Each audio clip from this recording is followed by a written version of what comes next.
Right now we're at my shop in Jersey City, New Jersey. Yeah, this is basically my home, more or less. Like I'm here a lot. Josh has been working for me 5 years now, maybe 6. But he's like, he was serving coffee, came to me, the right attitude, and just fucking kills it. Like he's better than I am, and like it's incredible. And then like Brett's been with me for like 3 years. Always looking for a new guy, but far and few in between that could hack this shit kinda, because it's a daunting process making nice furniture. Honestly, it came from high school wood shop.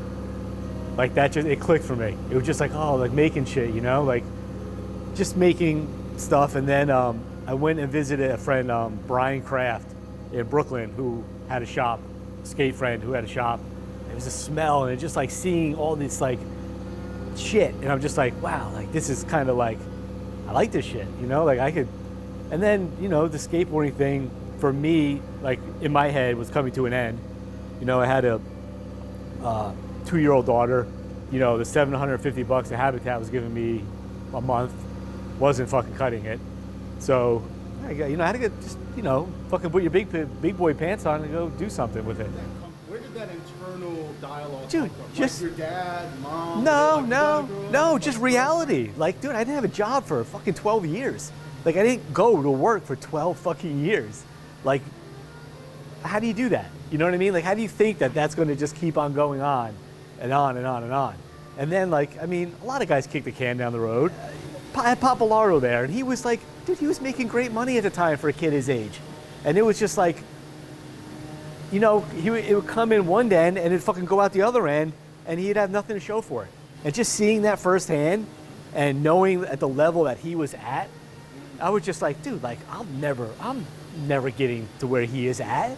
Like, if I can even make it a little bit up there, what am I gonna make? Like, $2,500 a month? Like, come on. Like, how long can you do this for? But, yeah, I mean, this is like the zone. I'll take you over there. It's a little bit quieter. I don't know if you guys want to sniff over there. But I mean, there's other shit in here, like these fucking monster tables we make. Ton of these monster tables that weigh like as much as cars do. And, I don't know, shit like that. There's tables that just float around underneath here, and furniture that waits to get picked up. Everything's custom made. Basically, it's just stuff from designers that they'll gut a whole house, a whole apartment, and just start over and just start everything. You know what I mean? From the doorknob to like the shower, like everything's custom. And like proportions with furniture is like basically what makes good and bad. You either get it or you don't get it. And I don't know, just having like that a keen eye to like everything like tight, clean, like it kind of definitely comes from skating, I would say. Some of it has to, right? Like it was more about the aesthetic of the way skateboarding looked to me. You know what I mean? Like for me, like introduction was like Ray Barbie and Ban This. Like the guy was cruising down the street looking like he was like born to do that. You know what I mean? And I really like, as I went through skating, like the people that I really admired in skating were those kind of people. Ray Barbie, and then it was like, like Mike Carroll, Sean Sheffy, like, who else, man? Huff. You know what I mean? Like those guys who, to me, looked like butter on a skateboard.